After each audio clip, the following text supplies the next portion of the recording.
So for all my future Army officers out there, should you do ROTC or should you do OCS?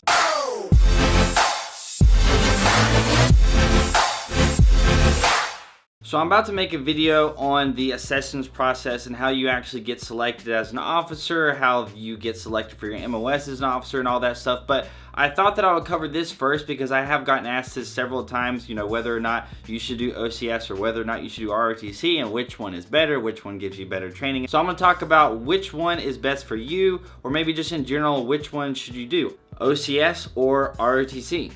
So there's really 4 ways that the United States Army gets its officers. You got ROTC, which is the main one. You got OCS, you got like West Point, and then you have direct commissions. And the biggest one, like I said, is ROTC. ROTC, by far and away, there's about 6,000 to 7,000 new second lieutenants that become officers every year in the military, kind of give or take depending on the year. And I would say 5,000 to 6,000 of those are going to come from ROTC. The other majority is going to come from West Point and then OCS. If you're thinking about becoming an officer, one of the common things that people ask me, which is better, OCS or ROTC for training purposes, like who's better trained, an OCS officer or an ROTC officer? And I would say just kind of across the board, there's not really one that's better than the other. OCS is a 12-week school, ROTC is 2 to 4 years depending on whether or not you are prior service or if you go to basic camp. If you guys want to know more about ROTC, I made a video on becoming an officer through ROTC, so you can check that out. So if you want to be a good officer, it's not going to be the biggest deal in the world really whether you choose ROTC or OCS. I think it's going to be more of a deal or a big deal if you choose a good ROTC program, where you look at the ROTC schools. If you have options, if there's only one school that you can go to for ROTC, then you're going to have to go to that one. But if you happen to have options, maybe you can do a little bit of research and see which one has the better program, maybe which one has more school opportunities. So some schools in ROTC will have more opportunities to go to, like airborne schools, air assault school, things like that, whereas others do not. And then some schools have more slots that they can contract officers, whereas others do not. So that's something that you can think about. But as far as the training goes, I would say the quality of OCS officers versus the quality of ROTC officers is pretty much the same. I think if you kind of ask anybody who's not super biased on one thing or the other, they're going to tell you that it's really just an individual kind of thing, like how good of an officer are you going to be. But there's 2 things that you need to consider as well with, which one's going to give you better training. You need to consider, number 1, your current situation, and then you got to consider which MOS you want. So which of these 2 paths to becoming an officer are going to give you the best opportunity to get the branch that you want. The first thing that I'm going to talk about is your current situation. So if you are in your senior year of college, which one's going to be better for you? I would say you basically have to go to OCS at this point. You can do ROTC if you're going for your graduate's degree. So if you're going for your master's degree, you can do that. You're going to have to go to basic camp, which is a little summer camp that you're going to have to go to. If you don't go to basic camp and you just enroll from your freshman year, it's going to take 4 years.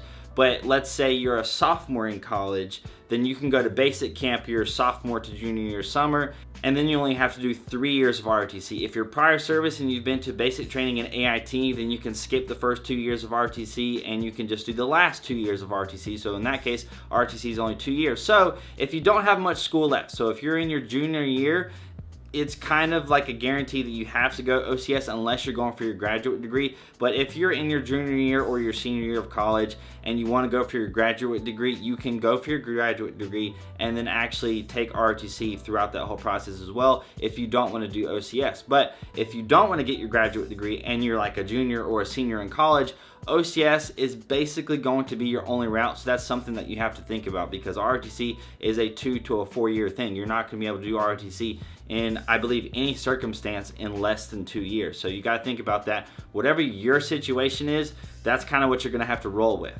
Now this next one I think is probably the most important, which is which one of these 2 is going to give you the best opportunity to get the MOS that you want. Because if you guys did not know, as officers, you don't actually get to select the specific MOS that you want as you do if you are enlisted. For me, whenever I was going to be enlisted, I went 25 Bravo. I picked 25 Bravo. Now that I'm a 25 Alpha, you select a tier, or you basically select from your favorite to your least favorite job as an officer, and then the Army will actually choose that for you. And hopefully, depending on how well you do with the OML and the whole accessions process, which I will make a video about in my next ROTC video, which should be either tomorrow or next week, so stay tuned for that. But depending on how well you do with that, you're going to get given an MOS. So I have heard things from what people have said about which is better, ROTC or OCS, for getting the MOS that you want, but I also did some research on my own and actually seen how these things go, and they were basically right. If you want to increase your chances or have the absolute best chances possible to get the MOS that you want, ROTC is going to be the better route to go, because the way that things work is, let's say there's 6,000 second lieutenant slots that can be given to people for this specific year. There's 6,000, not anymore. Like there's no more slots that can be given out. The first bit of those are going to be given out to like the West Point cadets, right? The West Point cadets are basically going to get their first pick no matter what. So if you want to totally increase your chances of getting whatever you want, you probably want to go to West Point. The next priority before OCS is going to be ROTC. ROTC, again, commissions the majority of the officers in the United States Army. By a long shot, it's like 80% of all the officers in the Army are from ROTC. So you got the first pick, which basically goes to West Point cadets. Then your second pick is basically the ROTC cadets. And then for the most part, kind of depending on when you go to OCS, you're going to get whatever is left over. Obviously, if you do super well at OCS, you're going to increase your chances a lot. And then I am sure that the computer algorithm that they have that chooses all the different MOSs the officers go in, they probably save some slots for OCS cadets. I am sure, at least I hope they do. The reason I'm saying that is because the whole algorithm that chooses and selects the Army officers and which MOS you get, that's kind of just like a secret. Like nobody really knows, the exact algorithm, the exact process that goes down. So ROTC is going to get basically the second pick. OCS for the most part is going to get the third pick. So they get whatever is left over. If you're going for one of those more competitive MOSs that I talk about, like aviation or something, or medical services, so those are competitive MOSs for officers. And if you're wanting to do that, if you're wanting to do like cyber or something like that, you really want to pick the way that's going to give you the best opportunity to get that MOS. And that, in this case, is going to be ROTC. But if you're going for something that's, got a whole bunch of slots open, that is in general not a highly sought after job, I guess some of the logistical MOSs as officers might kind of fall into that category. Not that they're bad, but they're definitely not as competitive as an MOS like cyber, which would be 17 Alpha, or let's say a military intelligence officer, or let's say a aviation officer. So you kind of have to look at which MOS you're going for. The last thing that I want to mention is the time difference, right? So ROTC is 2 to 4 years. 2 to 4 years. You're doing it while you're going to college, and it's kind of just an extra class and everything like that. But it's 2 to 4 years, whereas OCS is just a 12-week. You just do it and you're done. So that's what, 3 months ish. So you got 3 months, you're done. ROTC is 2 to most likely 4 years, depending on if you're prior service or not. So that's a lot of time. Yes, it's not full time. Yes, you're kind of just going to like a weekly class, or you do things weekly. You do labs every month, or you do labs every week. It's going to be a little bit more part-time, well, a lot more part-time than obviously full-time OCS. So that's something to think about. But at the same time, it's 4 years basically of doing ROTC stuff, where on the weekends you got to do this, that, and the other. It's almost like another job. If you're willing to kind of take the class and kind of prolong this for 2 to 4 years, or if you want to just get it all out of the way in 12 weeks, that's something to think about. Something else that I did not think about until just now a little while ago is the financial benefits. For OCS, you're gonna have to just wait till college is over. You take OCS, or you go to OCS, and then you're done.